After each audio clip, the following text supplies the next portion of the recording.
राम कुमार कालापटी मधुबनी।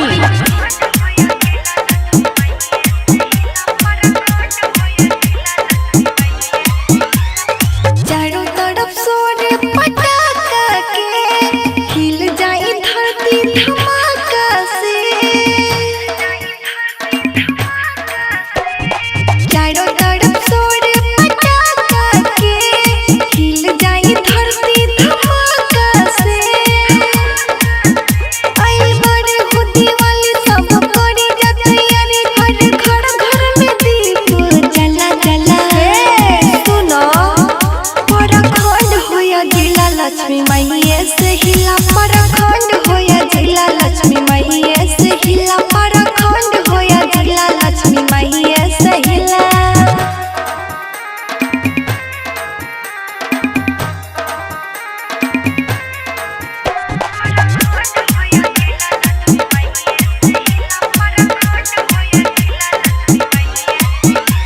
तनिर धन के धन दे दतु कोरन के काया तोरे कृपा से चलै दुनिया लक्ष्मी है मैया।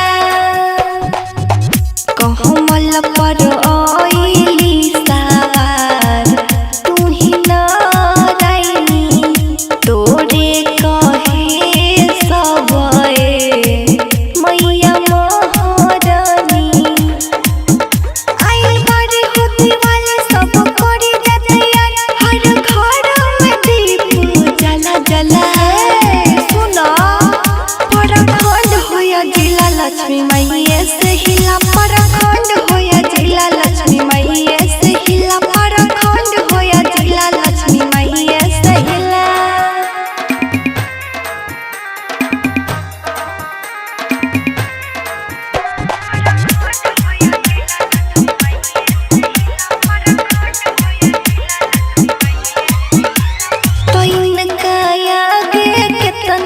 लोग के पावर कम हो गई इना बतिया जे जे मानल खत्म हो गई।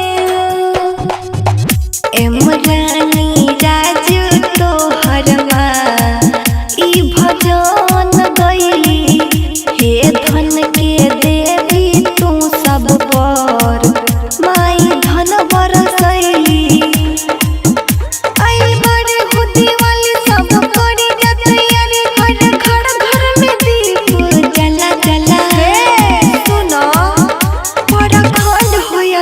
लक्ष्मी मैया से हिला परखंड होया जिला।